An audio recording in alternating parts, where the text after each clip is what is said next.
Hi everyone, Marina is here with you, and I wanted to take a breath with you here today and share some of the amazing, incredible happenings that are occurring in our world right now. And I am just coming out of my cave. It feels like I was in this deep cave of transformation, and I wanted to share with you that whenever we are taken to this place of uncertainty or fear or reaching a dead end or feeling really quiet, it's not the end itself, it's actually the beginning. So what was happening to me is that I was reaching a point where I was really, my mind was playing a lot of stories on me, and it got really, really loud, and I started to believe my mind. And I know better. I know better. But what happens is that our thoughts create our feelings and our emotions. So then it keeps on generating that over and over and over. It's like the chicken or the egg after that. So I wanted to share that with you, that I am sure I'm also feeling a lot of the collective energies that are here in the world that are occurring. A lot of people are waking up. A lot of people are going back to sleep. A lot of people are in between, and it's okay. It's okay. Wherever we're at, all is welcome. So step one is honoring and acknowledging where are we at. It's like starting at point A. It's like really being honest and clear with ourselves of like, what am I feeling? Where am I at right now? And what is happening? Am I scared? Am I uncertain? Am I also excited? Am I, I don't know where to go, and I don't know, how to see that what's the end of this thing.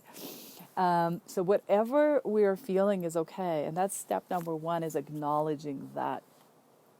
And then what happened to me is that, once I took note of that, what is happening, then I went a little deeper and I started looking into like, okay, well, where are those feelings or thoughts or stories, again, are from?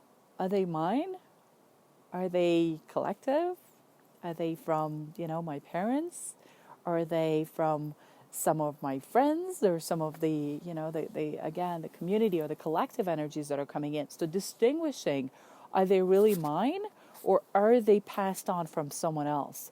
Because we are such creatures of habit, and we process information in such way that we take it as our own. So some of these emotions or thoughts, feelings that are occurring very often are not our own. Have you ever noticed, especially nowadays, if you consume too much of the news, or you dive into something and you dive into it for a little bit too long, all of a sudden it starts to run the show, and then it's like, whoa, that's not who I am. That's not what I want to do. But that's what's happening to us.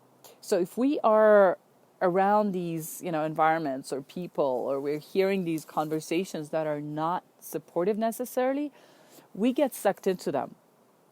And very often it's very hard, or like it's unclear to distinguish whether they're our own or they're coming from someone else.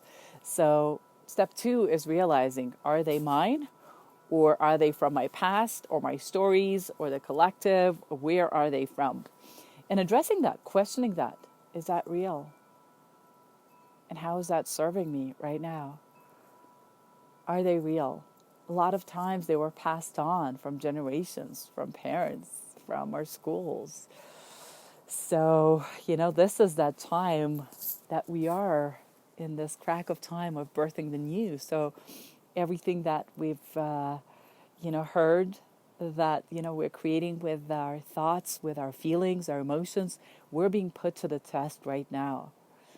So, and then step number three is releasing that, like really doing some work and offering that. And however, whatever way that it works for you, either it's an embodied practice, moving it through your body, doing an emotional release, offering it in a ceremony, doing a fire ceremony, a water ceremony, writing it out, questioning that story, rewriting a story. It's really, really powerful.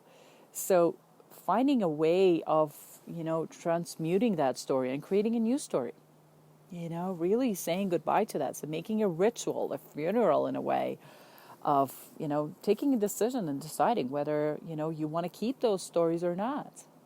Yeah. And once we've done that, then the space is now available for the new creation. So the final step then, the step number 4, is to create a new vision, create a new dream, create something that is compelling, that's appealing, that is motivating and pulling you forward. Dare to dream. And, that vision is very different for everyone. So make sure it's your own and it feels real to you. Because we manifest and we create with our feelings. So if it doesn't feel real to you and possible to you right now, you're going to have a hard time manifesting it. You got to believe what you are wishing for, what you are saying.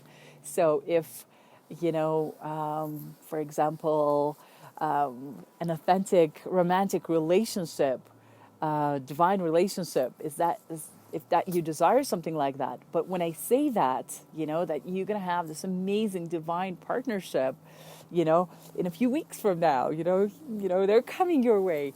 How does it make you feel? And if that kind of doesn't feel real, then let's rewind it a few steps before and let's just create a pleasant relationship. There's the amazing masculine that's out in the world. I see so many incredible men out in the world or women out in the world. And developing a very positive outlook, befriending that partnership, the idea of like, wow, I have so many friends and so many examples in my life that are incredibly inspiring of divine relationships. Yes, it's possible. And gathering evidence for those new possibilities. Because here's the thing, guys. What we've done is something happens in our life, in childhood or at some point in our life, something happens. There's one event. And then we make a decision that like, oh my God, life is unfair, or I'm not being loved, or I'm not worthy of, money or love. And then we start collecting evidence for that. It's like there's an emotional wound that happens, and then we're gathering all this extra evidence now to support that belief, which, is not real in the first place. So what we want to do is once you clear out that slate and it's clean and clear, then we want to create and invite these new beliefs, new ideas, new dreams in, and you want to make sure that they are tangible, they are real, and they feel very possible to you. So befriending the masculine, befriending, whatever it is that lights you up, sharing your work in an abundant, expansive kind of way, gathering evidence that, wow, I have so many friends that are actually doing it already. And they're making incredible living. And they're having an amazing impact out in the world. Look at that. They're my friends, so whatever it is, if it's your health, finances, relationship is a big one. Relationship with ourselves, our work. So, those 4 steps. So let me recap. Acknowledge what's happening. Question, where does that come from? Is it from me? Is it really mine? Or is it from somebody else who's once told me something and I bought into that?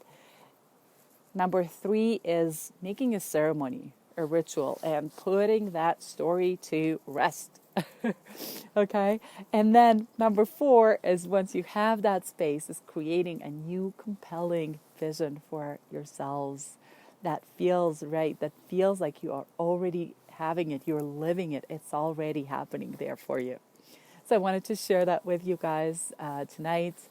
And tomorrow, if you have time, tomorrow night is the super full moon, which is I'm such a moon lover and a moon dancer and a moon lover that the moon has that capacity to really transmute and change all these phases. It never stays the same. So tomorrow night we're doing a ritual about that. If you want to join us, it's going to be at 8 o'clock Montreal time, 5 o'clock Pacific time. And we're going to walk you through a nice, beautiful full moon ritual. So I'm wishing you an amazing week and many, many blessings to you all.